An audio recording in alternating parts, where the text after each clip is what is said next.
नमस्कार, मैं जयश्री चौहान जयश्री एकेडमी में आपका स्वागत करती हूँ।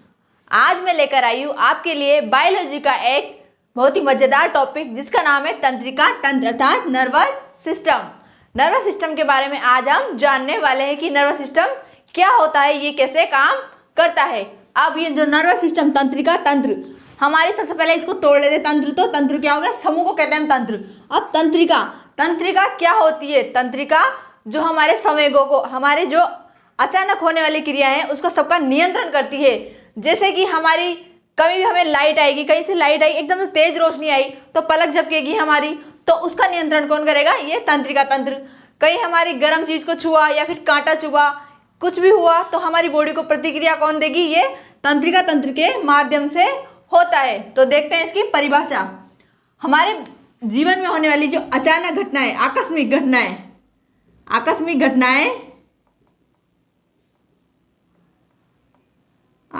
घटनाएं और जो हमारे याद रखने की क्षमता है उसका भी नियंत्रण कौन करेगी? तंत्रिका। याद रखने की क्षमता, इसकी ये परिभाषा के अंतर्गत देख लेते हैं हम, क्योंकि ये एक इसका तथ्य मान ले। तंत्रिका तंत्र को हम किस किस के अंतर्गत रखेंगे? याद रखने की क्षमता और जो हमारी संवेदनाएं होती है, संवेदनाएं या फिर संवेगों का नियंत्रण, ये सब चीजें आती है हमारी तंत्रिका तंत्र के अंतर्गत। तंत्रिका तंत्र के अंतर्गत ये सब आकस्मिक घटनाएं, कोई अचानक हमारे घटनाएं हो रही है या फिर याद रखने की क्षमता या संवेगों पर नियंत्रण, ये सब हम तंत्रिका तंत्र के अंतर्गत पढ़ते हैं। अब तंत्रिका तंत्र में क्या होगा? ये तंत्रिका तंत्र कैसे काम करता है? जैसे कि अब हमारे तंत्रिका तंत्र का कंट्रोल कहाँ होता है? इस तंत्रिका तंत्र को पूरा कंट्रोल कौन करेगा? जो हमारी बॉडी का सबसे इंपॉर्टेंट पार्ट है वो है हमारा ब्रेन। जो हमारा मस्तिष्क है वो हमारी पूरी तंत्रिकाओं का कंट्रोल करता है। वैसे तो हमारी पूरी बॉडी का कंट्रोल ही मस्तिष्क करता है, परंतु इसका जो तंत्रिका तंत्र का जो बहुत इंपॉर्टेंट पार्ट है वो है मस्तिष्क। मस्तिष्क इसका कंट्रोल करता है, तो इसको हम लिखेंगे मस्तिष्क या ब्रेन। मस्तिष्क तंत्रिकाओं का नियंत्रण करता है या तंत्रिका तंत्र का नियंत्रण। पूरे तंत्रिका तंत्र पर नियंत्रण कौन करता है? हमारा जो ब्रेन होता है वो इस पर नियंत्रण करता है। इसके बाद अब तंत्रिका तंत्र के अंतर्गत क्या क्या देखेंगे हम? तंत्रिका तंत्र कैसे, जैसे तंत्रिका तंत्र में मैंने बोला आपसे कि अचानक होने वाली घटना है, उसमें हमारा तंत्रिका तंत्र कैसे काम करता है? जैसे हमारे सामने क्या अचानक से कोई रोशनी आई, अब रोशनी आने पर हमने क्या हुआ? पलक को बंद किया, आंखों को बंद कर लिया। आंखें बंद किस लिए हुई? वो हमारी तंत्रिकाएं क्या है, जैसे तेज रोशनी आई तो हमारी आंख की जो तंत्रिकाएं हैं उसको ये सूचना, तेज रोशनी को एकदम से देख नहीं पाई या सहन नहीं कर पाई, तो हमारी तंत्रिका, जो आंख की जो तंत्रिका कोशिकाएं हैं उन्हीं के द्वारा ये सूचना तंत्रिका कोशिकाओं के माध्यम से कहाँ पहुंच गए? हमारे ब्रेन में पहुंची, और ब्रेन ने इसको आदेश दिया या निर्देश दिया क्या कि हमें तेज रोशनी में क्या करना है? पलकों को बंद करना है। जो वो हमें आदेश देती है, फिर वो आदेश मस्तिष्क से होता हुआ संवेगों के माध्यम से या आयनों के माध्यम से वापस कहाँ पहुंचता है? वापस हमारी जहाँ पे अंग है, जहाँ से वो सूचना गई थी, अभिवाही अंग, वहां तक पहुंचता है। तो फिर क्या होता है? हम अपने आप पलके बंद कर लेते हैं। तो ये क्या काम करता है? तंत्रिका तंत्र संवेगों का या सूचनाओं का आदान प्रदान, इसके माध्यम से क्या होता है? सूचनाओं का आदान प्रदान होता है। आदान प्रदान।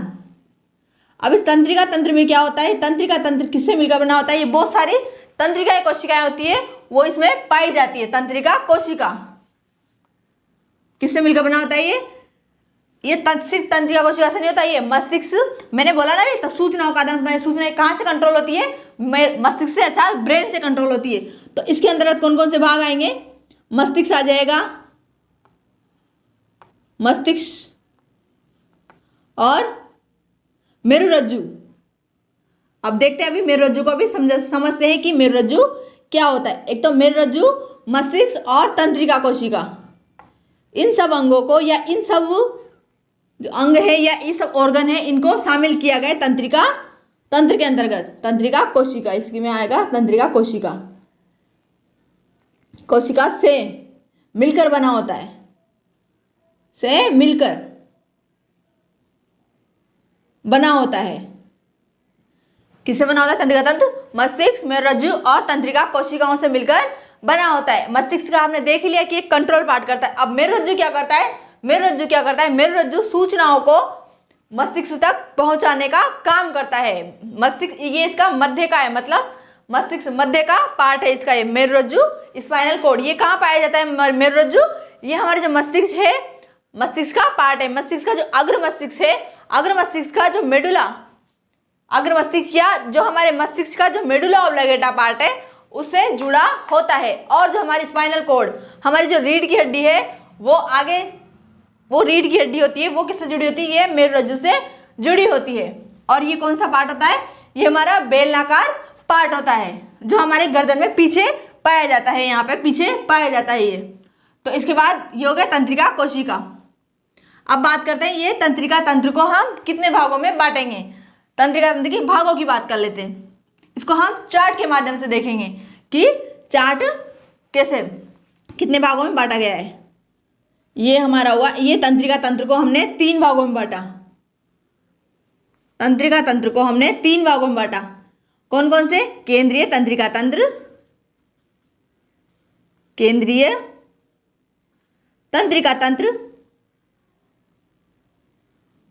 इसको हम बोलेंगे सेंट्रल नर्वस सिस्टम, सेंट्रल या सेंट्रल नर्वस सिस्टम, एनएस लिख देती हूँ, उसे टाइम बचेगा अपना, नर्वस सिस्टम।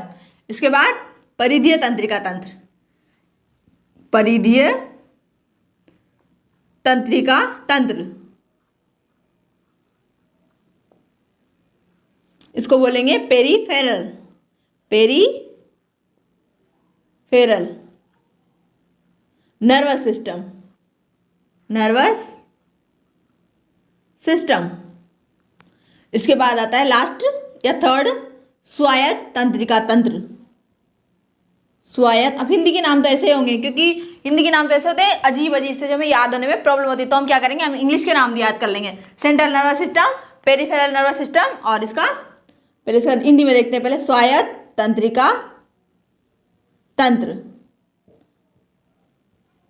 इसका इंग्लिश में नेम है ऑटोनॉमिक, स्वायत्त autonomic nervous system, autonomic nervous system. तो ये हमारे हुए 3 तंत्रिका तंत्र को हमने पहले कितने भागों में बांटा? 3 भागों में बांटा।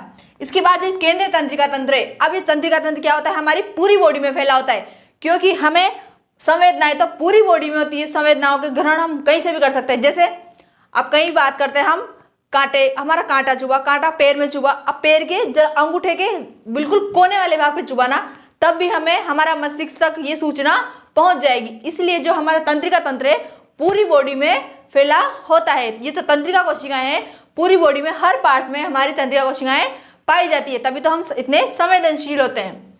इसके बाद केंद्रीय तंत्रिका तंत्र की हम बात करते हैं। केंद्रीय तंत्रिका तंत्र कितने भागों में बांटा है? इसको 2 भागों में बांटा है।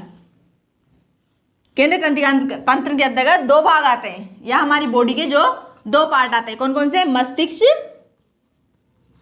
मस्तिष्क और मेरुरज्जु,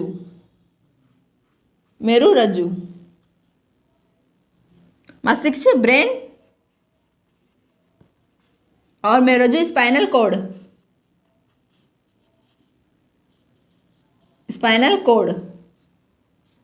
इसके बाद परिधीय तंत्रिका तंत्र। अब परिधीय तंत्रिका तंत्र को किसी भाग में नहीं बांटा गया, क्योंकि ये परिधीय भाग में पाया जाता है। अब आगे स्वायत्त तंत्रिका तंत्र, इसको आगे 2 भागों में बांटा गया है। ये पहला अनुकंपी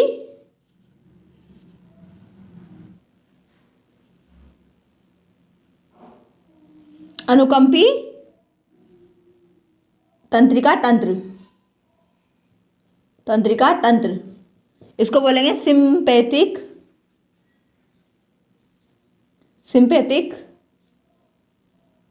नर्वस सिस्टम। इसके बाद दूसरा पार्ट इसका परानुकंपी परानुकंपी तंत्रिका तंत्र, तंत्रिका तंत्र, इसको बोलते हैं इंग्लिश में parasympathetic, parasympathetic nervous system, parasympathetic nervous system. अब ये हुए हमारे पार्ट। अब देखते हैं हम इसको लाइन से देखते हैं। केंद्रीय तंत्रिका तंत्र। अब सबसे पहले बात करते हैं हम केंद्रीय तंत्रिका तंत्र की। केंद्रीय तंत्रिका तंत्र कैसा होगा? हमारे जो बॉडी है उसके केंद्र में पाया जाएगा। मतलब बॉडी ये तो है पार्श्व भाग, ये हमारे पार्श्व भाग हुए सारे। तो केंद्र में क्या होगा? हमारा जो मस्तिष्क होगा, ये केंद्र में मस्तिष्क, और हमारी रीढ़ की हड्डी जो हमारे पीठ में पाई जाती है, ये दोनों पार्ट किसमें आएंगे? केंद्रीय तंत्रिका तंत्र में अंतर्गत आते हैं। मस्तिष्क की हम अलग से क्लास देख लेंगे, क्योंकि इस क्लास में क्या है, हम केवल तंत्रिका तंत्र के बारे में बात करने वाले हैं। मस्तिष्क की मैं आपकी अलग से क्लास लेने वाली हूँ। तो आप इस वीडियो के या फिर इस चैनल को कंटिन्यू देखते रहिए। और अगर आप इस चैनल पर नए हो तो चैनल को सब्सक्राइब कर दे और बेल आइकन दबा दे, ताकि मेरी अगली वीडियो आपको सबसे पहले मिल सके और आपकी कोई भी क्लास मिस ना हो, ताकि आप एग्जाम में अच्छे से अच्छा परफॉर्म कर पाओ। अब देखते हैं हमारे अगले टॉपिक को। अगला टॉपिक क्या है हमारा? मेरुरज्जु। मेरुरज्जु क्या होता है? जो हमारा मेडुला ऑब्लिगेटा, मस्तिष्क का मेडुला ऑब्लिगेटा भाग है। अब मेडुला ऑब्लिगेटा क्या होता है ये आपको बाद में समझ में आ जाएगा। तो अभी इतना समझ लीजिए, केवल मस्तिष्क में हमारा एक पीछे की साइड या नीचे में एक मेडुला ऑब्लिगेटा पार्ट पाया जाता है। इस मेडुला ऑब्लिगेटा से ये मेरुरज्जु या स्पाइनल कॉर्ड जुड़ा होता है। तो ये जुड़ा होता है। ये कैसा होता है? ये एक तो बेलनाकार होता है। इसकी आकृति कैसी होती है? बेलनाकार, बेलनाकार होती है।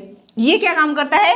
जो हमारी बॉडी से तंत्रिका जो सूचनाएं आती है, किसके माध्यम से? आयनों के माध्यम से, ये उसको मस्तिष्क तक पहुंचाता है। क्योंकि जैसे हमारी सूचनाएं यहाँ से हमारे क्या हुआ, हमने गर्म चीज को छुआ, किसी हाथ से गर्म चीज को हमने छुआ तो हाथ हटा लेते हैं वापस, तो यहाँ से सूचनाएं मेरुरज्जु तक जाएगी। मेरुरज्जु क्या होगा? हमारी मस्तिष्क है वहां तक सूचनाओं को पहुंचाएगा।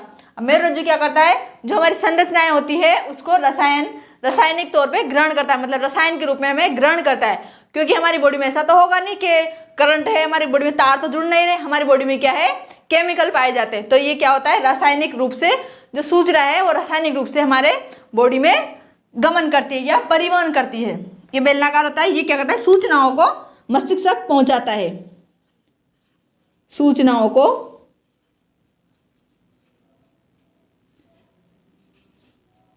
मस्तिष्क तक पहुंचाता है, और मस्तिष्क के द्वारा जो आदेश दिया जाता है उसको आगे वापस जिस अंग से सूचना आई थी, जहां पे हमें क्रिया करनी है, वहां तक पहुंचाता है। सूचनाओं को मस्तिष्क तक पहुंचाता है, पहुंचाता है।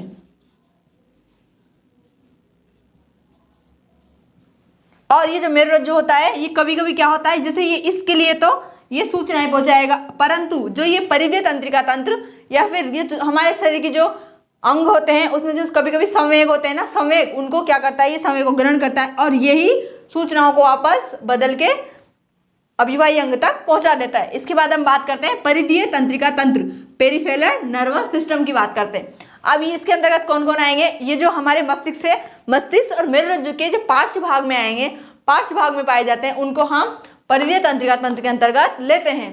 जैसे कि हमारी मस्तिष्क को छोड़कर और मेरुरज्जु को छोड़कर कौन सी? हाथ पैर की जो तंत्रिकाएं हो गई, और बाकी जो बॉडी की जो पार्श्व भाग में पाई जाती है वो तंत्रिकाएं किसके अंतर्गत? पेरिफेरल नर्वस सिस्टम के अंतर्गत आएगी। इसमें कौन कौन सी? इसमें 12 जोड़ी जो कपाल तंत्रिकाएं हमारी वो भी आएगी। कितनी जोड़ी? 12 जोड़ी कपाल तंत्रिकाएं, कपाल तंत्रिकाएं। और इसके बाद 31 जोड़ी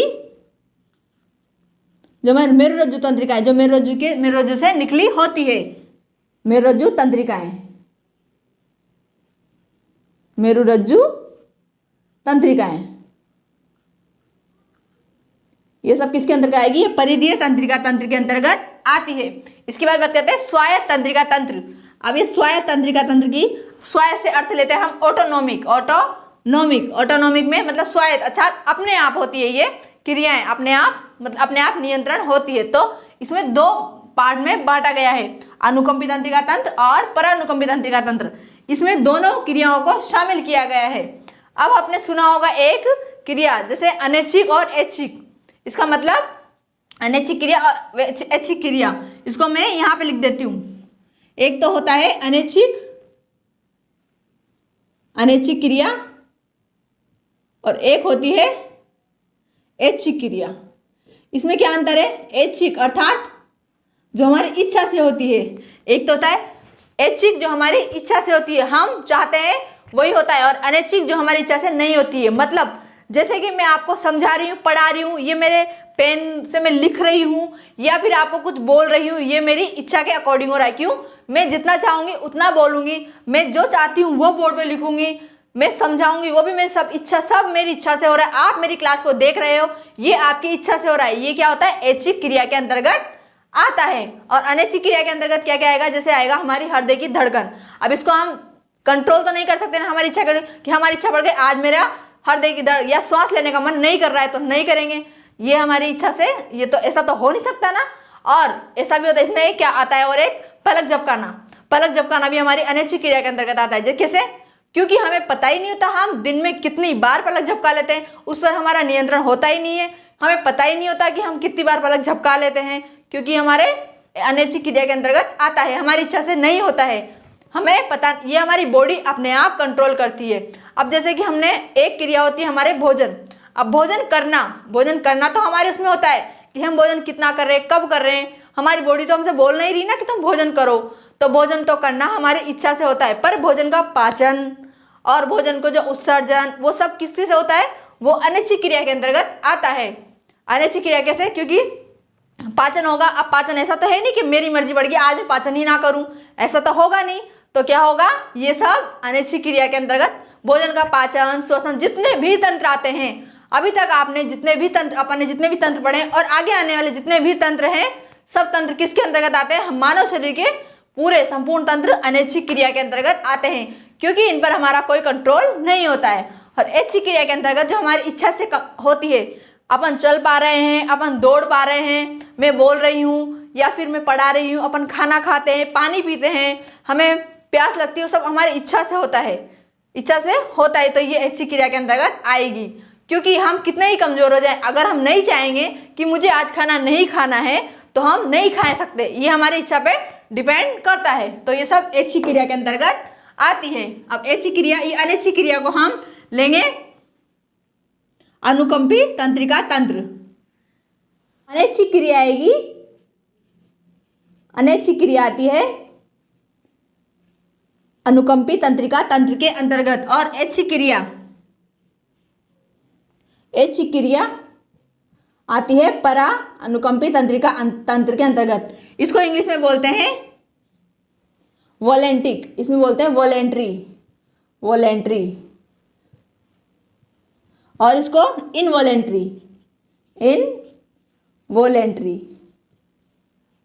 इंग्लिश में नाम। क्योंकि कभी कभी क्या होता है ना, इंग्लिश मीडियम के बच्चों को परेशानी आती है पढ़ने में, ताकि आपको पढ़ने में परेशानी ना हो तो मैंने इंग्लिश में भी नाम इसके लिख दिए हैं, आप अच्छे से समझ सकें इनको। तो इसके अनुकंपी में आएंगे अनैच्छिक, हमारी जितनी भी अनैच्छिक क्रियाएं होगी जिन पर हमारा कंट्रोल नहीं होगा, तो ये सब आएगी अनुकंपी तंत्रिका तंत्र के अंतर्गत। और जो ऐच्छिक क्रियाएं जिन पर हमारा कंट्रोल होता है, जो हमारी इच्छा से होती है, वो आती है परानुकंपी तंत्रिका तंत्र के अंतर्गत। अभी क्या होता है, अनुकंपी तंत्रिका तंत्र क्या करता है? आप कभी कभी अगर आपके सामने, जैसे अब आपने देखा होगा लड़कियां होती है, बहुत सी लड़कियां, मेरे को छोड़कर देखे, मेरे को तो कुछ नहीं होता, मैं तो किसी से भी नहीं डरती, ये बात है। अब कुछ लड़कियों का क्या होता है, लड़कियां होती है छिपकली से डरती है। अब छिपकली से किसी लड़की के सामने जो छिपकली से बहुत ज़्यादा डरती है, उसके सामने अगर आप छिपकली रख दोगे तो उछल पड़ेगी या फिर उसकी हार्ट बीट बढ़ जाएगी। ये सब उसकी इच्छा के विरुद्ध हो रहा है, क्योंकि वो थोड़ी डर रही है, वो तो अपने आप हो रहा है। उसने छिपकली जैसे ही देखी वो डर गई और उसकी हार्ट बीट बढ़ गई, उसका मस्तिष्क पल के ज़्यादा झपकने लगी, उसका पसीना छूट गया, बहुत सारी क्रियाएं होती है। ये सब किसके अंतर्गत आती है? अनुकंपी तंत्रिका तंत्र के अंतर्गत। इसमें क्या क्या होता है? हृदय की धड़कन बढ़ जाती है, ब्लड प्रेशर बढ़ जाता है, क्योंकि उस लड़की ने क्या, मैंने जो उदाहरण दिया उसमें लड़की की क्या हुआ, उसकी हार्ट बीट बढ़ गई छिपकली को देखकर। किसी के साथ भी हो सकता है, ऐसा नहीं है कि लड़कों में डर नहीं होता, लड़कों में भी होता है। जैसे लड़कों के सामने क्या होगा, शेर आ जाए, मान लो अब आपके सामने क्या हो, शेर आ जाएगा, अब शेर जोर से दहाड़ेगा या शेर दहाड़े तो दूर की बात, आप तो शेर को सामने देख लो। चिड़ियाघर में नहीं, मैं चिड़ियाघर की बात नहीं कर रही हूँ, मैं बात कर रही हूँ बिना चिड़ियाघर, मतलब एक सामने से आपके शेर आ जाए, शेर में आ जाए, तो फिर क्या होगा, आप डरोगे नहीं डरोगे? डरोगे। हर किसी का स्वाभाविक है डरना, तो हम डर जाएंगे, क्या होगा, हमारी हार्ट बीट बढ़ जाएगी, क्योंकि मरने से सबको डर लगता है, पर मरने से, मौत को करीब देखकर तो हर कोई डर जाता है। तो फिर उससे क्या होगा, ये हमारी जो अनैच्छिक पेशियां वो हमारी क्रिया हमारे कंट्रोल में से बाहर हो जाएगी। हमारी हार्ट बीट होगी, वो हमारी कितनी होती है वैसे तो 72 पर मिनट होती है, तो हमारी हार्ट बीट कितनी 100 से ऊपर चली जाएगी, और हमारा शरीर क्या होगा, बॉडी में पूरा पसीना पसीना हो जाएगा, हम कांपने लग जाएंगे। तो क्या होगा, हमारे अंदर वो डर आ जाएगा, किसे, मौत का डर आ जाएगा, तो वो डर आ जाएगा।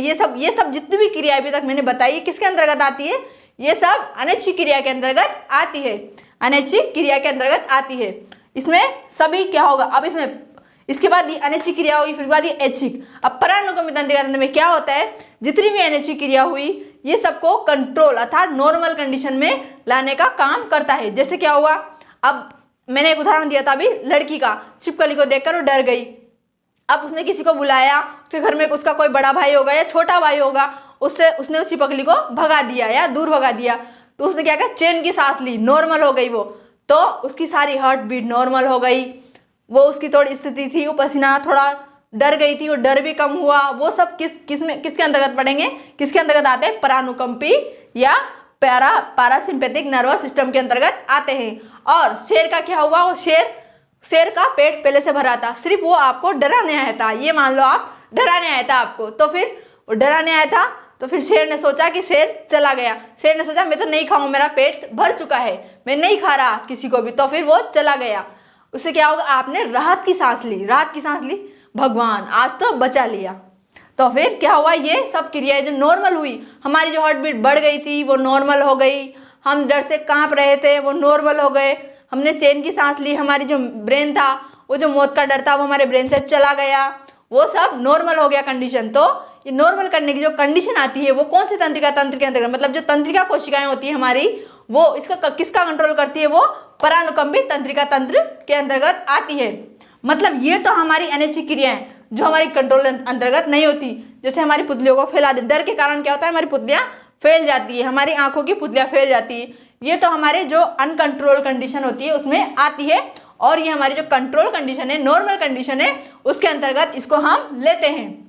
ये हुई अनुकंपी और परानुकंपी, मतलब ये तो अनकंट्रोल, हमारे कंट्रोल में नहीं होती, अनियंत्रित होती है, ये अनियंत्रित होती है, और ये नियंत्रित होती है, मतलब नॉर्मल, इसको नॉर्मल ही लिख रहे हैं, अब नॉर्मल और नॉर्मल से लिख लेते हैं इसको, अब नॉर्मल, क्योंकि नॉर्मल थोड़ी होगा, अगर हार्ट बीट सोचो 100 से ऊपर चली जाएगी तो नॉर्मल इंसान थोड़ी हुआ।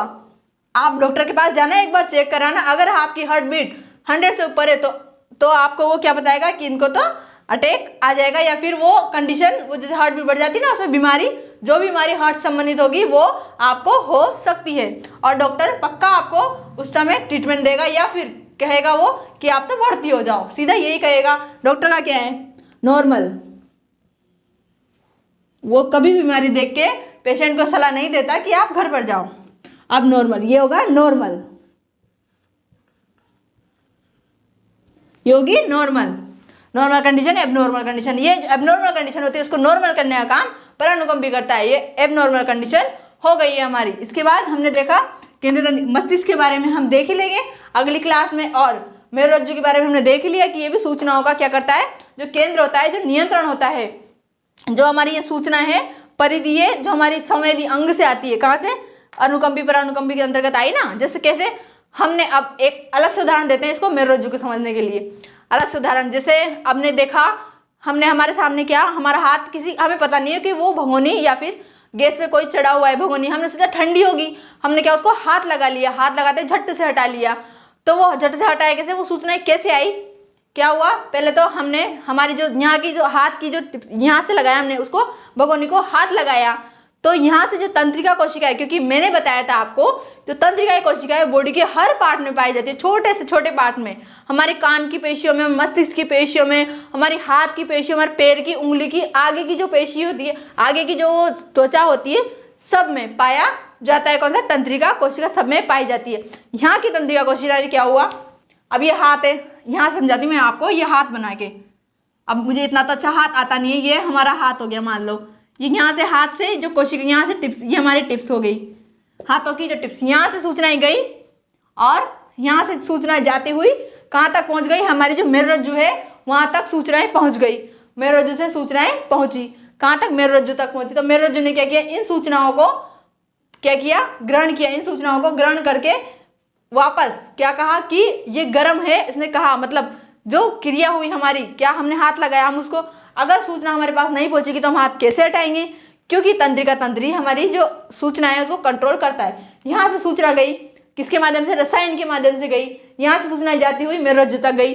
अब मेरुरज्जु ने क्या किया, आदेश दिया कि हमें हाथ हटाना चाहिए। अब हाथ यहाँ से वापस ये सूचनाएं किसमें बदल गई? रसायनों में, वापस इसी रसायनों में कि हमें क्या करना चाहिए।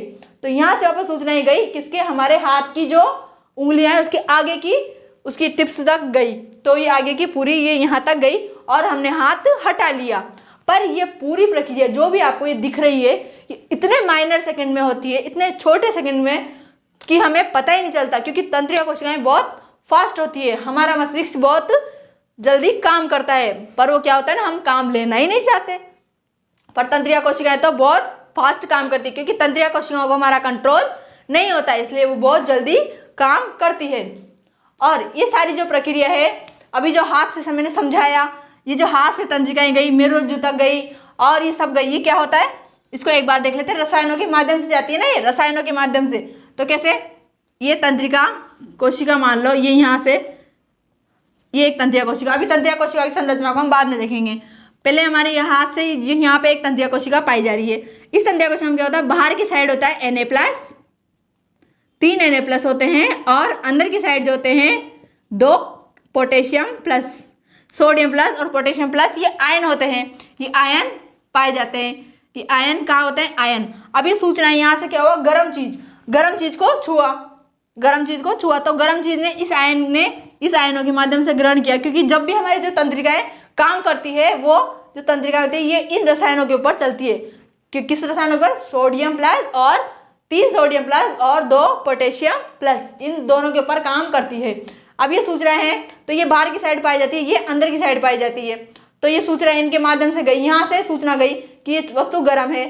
तो क्या हुआ, जब तक ये सूचना जाती है तब तक ये ट्रांसफर होते रहते हैं, एक पोटेशियम अंदर चला जाता है, एक सोडियम अंदर चला जाता है और एक पोटेशियम बाहर चला जाता है, और यहाँ से जाता हुआ ये मेरुरज्जु तक चला जाता है, और वापस सूचनाएं इसी माध्यम से, इन्हीं रसायनों के माध्यम से वापस हमारे हाथ तक पहुँचती है। जब कभी हम किसी गर्म चीज को छूते हैं, या किसी से डर लगता है, या फिर हमारे पिन चुभ जाता है, पिन की नोक चुभ जाती है, तो कैसे हम अपना हाथ हटा लेते हैं अपने आप? क्यों? क्योंकि वो इतना फास्ट होती है प्रक्रिया, इतनी कि हमें पता ही नहीं चलता कि हमने कब उसको हटा लिया, हमारी कब तंत्रिका कोशिकाएं मस्तिष्क या मेरुरज्जु तक पहुंच गई। अब देखते हैं हम अपनी इस तंत्रिका कोशिका की संरचना के बारे में, तंत्रिका कोशिका क्या होती है, कैसे होती है। और एक बात और, तो ये तंत्रिका तंत्र किससे बना होता है? मस्तिष्क, मेरुरज्जु और तंत्रिका कोशिका से। अब हमने देखा कि हमारी जो ये यहाँ से त्वचा से यहाँ तक गया। अब त्वचा क्या होती है? त्वचा हमारे जो शरीर का सबसे बड़ा सेंसरी ऑर्गन है, सबसे बड़ा सेंसरी, वैसे सेंसरी ऑर्गन सभी है, पर जो सबसे बड़ा सेंसरी ऑर्गन की बात करते हैं तब किसका नाम आता है? त्वचा का नाम आता है। तो हम इसको भी देख लेते हैं, कहाँ लिख दी इसको, यहाँ लिख दी, एक पॉइंट के रूप में देख ले उसको, एक पॉइंट के रूप में। त्वचा मानव शरीर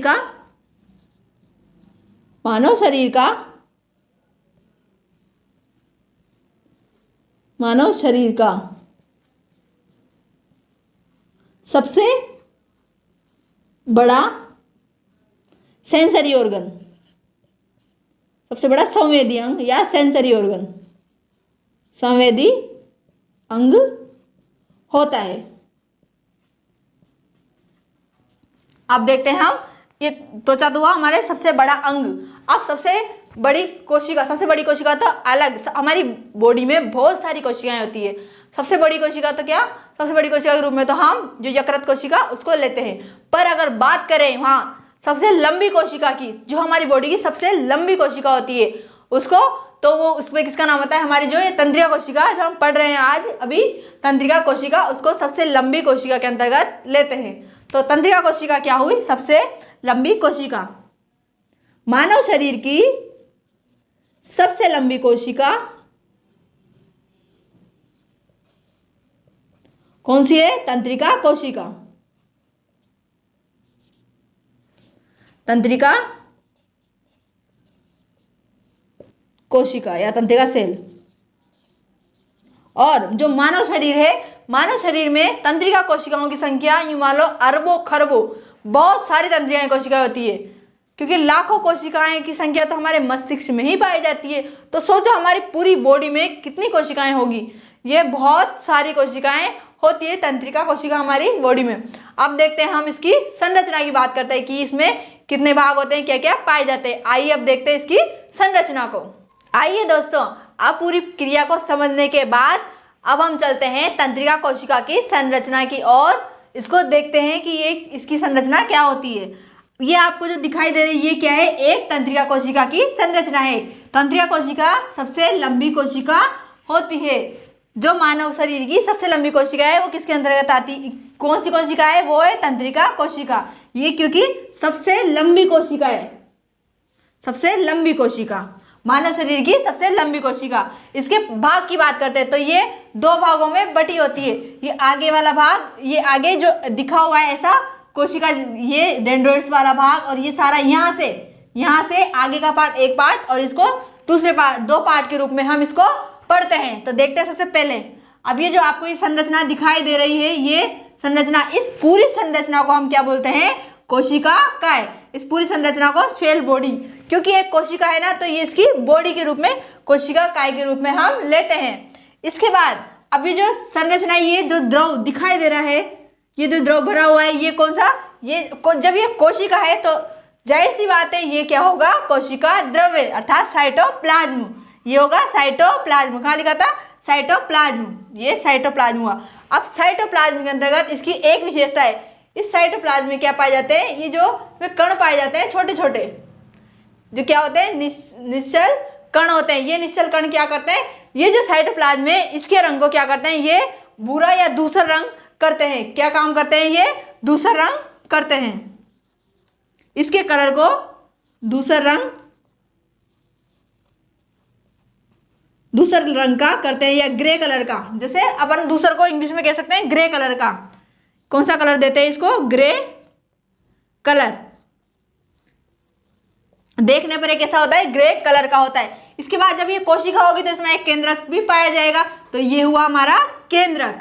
और इसके बाद जो ये तारा जैसी संरचना, या फिर ये जो निकले होते हैं ये जाल जैसी संरचना, वो क्या होती है, डेंड्रोइट्स। इन्हें क्या बोलते हैं, डेंड्रोइट्स या ध्रुमिकाएं। ये डेंड्रोइट्स क्या करते हैं, जो सूचनाएं होती है वो सूचनाओं को ग्रहण करने का काम करते हैं। कौन सी कोशिका से, पहले वाली कोशिका से। क्योंकि क्या होता है, ये जो कोशिकाएं होती है, अब ये तो हमने ली एक कोशिका की संरचना, कोशिका क्या होती है, एक दूसरे से जुड़ी हुई होती है। तो ये कोशिका का आगे वाला पार्ट है जो अगली कोशिका के पीछे वाले पार्ट, अर्थात इससे मतलब अगली कोशिका का, ये दूसरी वाली कोशिका का पीछे वाले पार्ट से जुड़ा होता है। तो पीछे वाली सूचनाएं इस डेंड्रोइट्स में आती है, डेंड्रोइट्स के माध्यम से न्यूक्लियस में जाती है। न्यूक्लियस में क्या, ये कोशिका द्रव्य में साइटोप्लाज्म में होती हुई कहाँ जाती है, इस तंत्रिकाक्ष। अब ये वाला भाग कौन सा हुआ, तंत्रिकाक्ष। इस पूरे भाग को हम क्या बोलते हैं, एक्सोन अर्थात तंत्रिकाक्ष बोलते हैं। तंत्रिकाक्ष के अंतर्गत अब ये संरचनाएं दिखाई दे रही है आपको, ये डिब्बे डिब्बे सी संरचनाएं, बॉक्स बॉक्स सी संरचना होती है। ये जो तंत्रिकाक्ष होता है इसके ऊपर आवरण पाया जाता है, इसको कहते हैं माइलिन आच्छाद या माइलिन शीट। माइलिन शीट जो इसको तंत्रिकाक्ष को ढके हुए रखती है, तंत्रिकाक्ष को कवर करने का काम करती है। इसके बाद जो ये माइलिन आच्छाद है, ये जो इसके ऊपर ये संरचना, ये बिंदु बिंदु से ये दिखाई, डॉट दिखाई दे रहे हैं, इसको, ये कौन सी सेल है, ये श्विवान सेल। इसको हम क्या बोलेंगे, श्विवान सेल पाई जाती है। और इन माइलिन आच्छाद के बीच बीच में यहाँ पर संरचनाएं, कुछ संरचनाएं पाई जाती है। इनको हम बोलते हैं नोड ऑफ रणवीर। ये रणवीर किसके नाम पे, ये एक वैज्ञानिक का नाम था। इसकी खोज रणवीर नाम के वैज्ञानिक ने करी थी, इसलिए इसका नाम, इन नोड का नाम, ये इन गिठान का, ये संधि का नाम इन्हीं के नाम पर नोडो रणवीर रख दिया गया है। इसके बाद आगे चलते हैं। एक्सोन वाले पार्ट में ये पीछे का पुच्छ का पार्ट अर्थात तंत्रिका कोशिका का जो अंतिम शिरा होता है ये वाला पार्ट, इसमें क्या होता है, ये जो आगे नोड पाई जाती है सिनेप्सिस इसे बोलते हैं, जो आगे आगे सबसे लास्ट में पाई जाती है एक नोड इसे कहते हैं सिनेप्सिस नोड कहते हैं, सिनेप्सिस नोड। ये क्या करती है, ये तंत्रिका कोशिका की जो सूचनाएं आती है तंत्रिका कोशिका में, सूचनाओं को अगली तंत्रिका कोशिका में पहुंचाने का काम करती है। जैसे कि मैंने आपको उदाहरण में बताया था पहले कि हमने किसी गर्म चीज को छुआ तो यहाँ की जो हमारी तंत्रिका कोशिका है उसका कौन सा वाला भाग, ये आगे वाला पार्ट, सूचनाएं यहाँ से इधर होती हुई जाती है। पहले ये वाली तंत्रिका कोशिका, यहाँ एक तंत्रिका कोशिका है हमारी, तो ये क्या, यहाँ से डेंड्रिट से सूचनाएं आएगी, सूचनाएं आती हुई कहाँ जाएगी, इस लास्ट के अंतिम सिरे तक सिनेप्सिस नोड तक पहुंच जाएगी। अब सिनेप्सिस नोड से क्या होगा, अगली तंत्रिका कोशिका से जुड़ी होती है, क्योंकि दो तंत्रिका कोशिकाएं किससे जुड़ी होती है, सिनेप्सिस वाले भाग से जुड़ी होती है। जैसे अब यहाँ पे मैं एक बना दूं, ये नोड सिनेप्सिस, अगली तंत्रिका कोशिका ये ऐसे बना दे, तो ये इसके जो डेंड्राइट्स वाले पार्ट होंगे, ये इन दोनों के मध्य में जो पार्ट खाली जगह होती है उसको क्या बोलते हैं, सिनेप्सिस कहते हैं, इसको बोलते हैं सिनेप्सिस, इसको बोलते हैं सिनेप्सिस या सिनेप्टिक नोड। तो इसकी हो गया, ये हो गया सिनेप्सिस, ये हो गया सिनेप्सिस। इस पार्ट के इसकी खाली जगह को या खाली स्थान को या इसके बीच में थोड़ा सा गैप पाया जाता है, माइनर सा गैप पाया जाता है, उसको हम सिनेप्सिस कहते हैं। अभी जो सूचनाएं होती है ये ऐसे डायरेक्ट थोड़ी जाती है, जैसे गर्म चीज को छुआ हमने, अभी सूचना किस रूप में जाएगी, हमारी बॉडी में रसायन होते हैं तो ये रसायनों के रूप में जाती है। अब रसायनों के रूप में कैसे जाएगी, हमारी बॉडी, ये जो तंत्रिका कोशिका होती है इसमें क्या पाए जाते हैं, ये जो कोशिका द्रव्य दिखाई दे रहा है इसमें सोडियम और पोटेशियम पाए जाते हैं। क्या क्या पाए जाते हैं इसमें, सोडियम और पोटेशियम। ये जो तंत्रिकाक्ष होता है एक्सोन, इसमें पाए जाते हैं सोडियम और पोटेशियम। जैसे कि ये संरचना तंत्रिका कोशिका हुई हमारी, इसमें अंदर की साइड तो पाए जाएंगे पोटेशियम प्लस, 2 पोटेशियम प्लस, और बाहर की साइड पाए जाएंगे सोडियम, 3 सोडियम प्लस पाए जाएंगे, सोडियम के 3 आयन पाए जाएंगे, सोडियम के 3 आयन। अब ये आयनों के रूप में सूचना यहाँ से जाएगी, यहाँ से होती हुई इस तंत्रिका एक्सोन से गुजरेगी। अब ये एक्सोन के ऊपर ये माइलिन आच्छाद क्यों पाया जाता है, क्योंकि जो ये होते हैं सूचनाएं वो बाहर ना जाए, ये कवर के लिए पाए जाते हैं माइलिन आच्छाद, ताकि सूचनाएं बाहर ना निकले इस एक्सोन से सीधा। ये जो तंत्रिकाक्ष है यहाँ से, ये जो हमने संरचना कोशिका काय बनाया है, कोशिका काय से तंत्रिकाक्ष से होते हुए डेंड्राइट्स, ये सिनेप्सिस तक अगली कोशिका में पहुंच जाए, तो ये सूचना यहाँ से ब्रेक ना हो जाए या दूसरी और जगह ना चली जाए, इसके लिए क्या पाया जाता है, ये माइलिन आच्छाद पाया जाता है। और ये नोड पाई जाती है, जगह जगह छोटी छोटी नोड पाई जाती है, भी सूचनाओं को क्या करती है, ग्रहण करने का ही काम करती है, सूचना में मतलब फास्ट या तीव्रता लाने का काम करती है। इसके बाद ये देखा हमने किसके रूप में जाती है, सोडियम और पोटेशियम के रूप में। अब सूचना ऐसे कैसे तो जाएगी नहीं, तो क्या होगा, जब सूचनाएं जाएगी तो क्या होगा, ये स्थानांतरण होते ही रहते हैं। जैसे सोडियम अंदर की ओर जाता है, अब एक सोडियम अंदर आएगा तो क्या होगा, 2 सोडियम अंदर आते हैं, 1 पोटेशियम बाहर चला जाता है, ऐसे ये प्रक्रिया चलती रहती है। और ये कहाँ तक जाती है, सूचनाएं मेरुरज्जु तक पहुंच जाती है, और मेरुरज्जु से सूचनाएं वापस इसी माध्यम में, इसी रासायनिक रूप में आती है। उसमें भी क्या होता है, सोडियम प्लस और पोटेशियम प्लस होता है, बस उसमें क्या होता है, ये सोडियम की स्थिति और पोटेशियम की स्थिति चेंज हो जाती है, तभी तो सूचनाएं प्राप्त होगी। हमने गर्म चीज को हाथ लगाया, अब उसको हटाएंगे तो ऐसा तो है नहीं, गर्म चीज सूचना ये आएगी तुम हाथ लगाए रखो, ऐसा तो हमारे संवेग से आदेश आएगा नहीं, तो क्या होगा, हमने उस आदेश किया आएगा, हमारे उस गर्म चीज को हाथ से हटा लेना चाहिए, तो फिर हमारा हाथ हट जाएगा, हमारी सूचना मतलब क्रिया के प्रति प्रतिक्रिया आएगी। अब ऐसा तो है नहीं कि उसमें हाथ लगाए रखोगे तो क्या होगा, हाथ जल जाएगा आपका। होता है ना कभी कभी किसी का हाथ में क्या होता है, किसी के हाथ में कुछ हमारे सेंसरी ऑर्गन तो एक्टिव होते हैं, किसी के सेंसरी ऑर्गन एक्टिव नहीं होते हैं, तो उसे दर्द का महसूस नहीं होता, किसी भी चीज का महसूस नहीं होता। और एक एसिड या एसिड क्या, ड्रग्स की बात कर लेते हैं। एक ड्रग्स आता है, डोपामिन नाम का एक ड्रग्स आता है, ये हमारी तंत्रिका कोशिका को पूरी तरह परिवर्तित कर देता है। डोपामिन ये छोटा मोटा ड्रग्स नहीं होता, ये ड्रग्स होता है जो हमारी तंत्रिका कोशिका को उत्तेजित कर देता है, बहुत ही ज्यादा उत्तेजित करता है, ताकि ये बहुत अधिक काम करने लग जाए। ये जो डोपामिन औषधि है, इसको जो एथलीट होते हैं, जो धावक होते हैं वो यूज करते हैं। परंतु जो भी इस डोपामिन औषधि को उपयोग में ले लेता है उसका क्या होता है, या तो अगर वहाँ जहाँ हम जा रहे हैं कॉम्पिटिशन में, जो धावक जो एथलीट जाते हैं उनको बाहर निकाल दिया जाता है, क्योंकि अगर जो चेक करने वाले जो एग्जामिनर होते हैं उनको पता लग जाता है कि इसने इस औषधि को या इस ड्रग्स को ग्रहण किया हुआ है, तो ये उसको हटा देते हैं, क्योंकि ये क्या है, एक ड्रग्स है और ये कुछ समय के लिए काम करता है, परंतु ये बहुत नुकसान भी पहुंचाता है हमारी बॉडी को। क्योंकि अगर हमारी बॉडी नॉर्मल रूप से चलती रही तो अच्छा है, परंतु अगर हमने इसमें छेड़छाड़ करने की कोशिश करी तो नुकसान तो होगा। तो नुकसान होगा तो तभी तो उन धावकों को जिन्होंने डोपामिन औषधि ग्रहण करी है वो उनको बाहर निकाल दिया जाता है और उनको उसमें शामिल या दौड़ में शामिल नहीं किया जाता।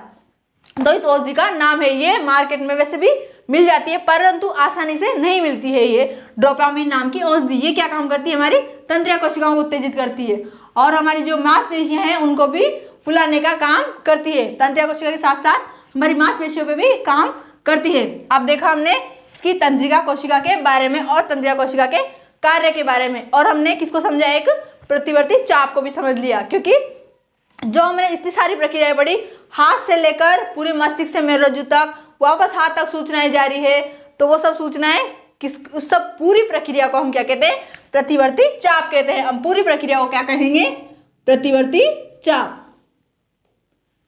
प्रतिवर्ती चाप कहते हैं। इसका नाम प्रतिवर्ती चाप क्यों रखा, क्योंकि क्रिया के प्रति प्रतिक्रिया हो रही है, तो ऑब्वियसली बात है कि इसका नाम प्रतिवर्ती चाप रख दिया, प्रतिवर्ती चाप। रिलैक्सिंग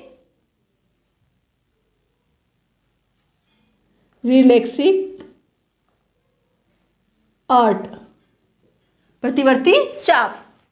इसके बाद हमने देखा और प्रतिवर्ती क्रिया, इसको पूरी प्रक्रिया को कहते हैं प्रतिवर्ती चाप, और जो ये क्रिया होती है उसको प्रतिवर्ती क्रिया भी कहते हैं। इसको क्या कहते हैं, प्रतिवर्ती क्रिया। पेपर में पूछा जाता है कि प्रतिवर्ती क्रिया किससे संबंधित है या प्रतिवर्ती चाप किससे संबंधित है, तो हमें लगाना है ये तंत्रिका तंत्र से संबंधित है।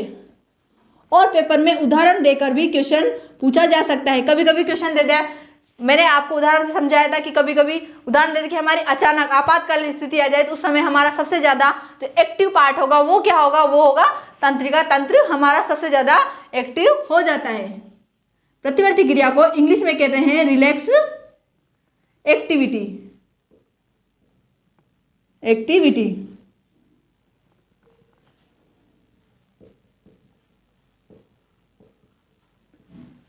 रिलैक्सिंग एक्टिविटी हो गया। इसके बाद अब हमने देखा ये हमारा तंत्रिका तंत्र का टॉपिक हुआ। इससे संबंधित अगर आपको कोई भी क्वेश्चन हो तो आप कमेंट सेक्शन में मेरे से पूछ सकते हैं। और अगर आपको ये वीडियो अच्छी लगी हो तो वीडियो को लाइक करें, शेयर करें और इस चैनल को सब्सक्राइब करना ना भूलें। Thank you, thanks for watching.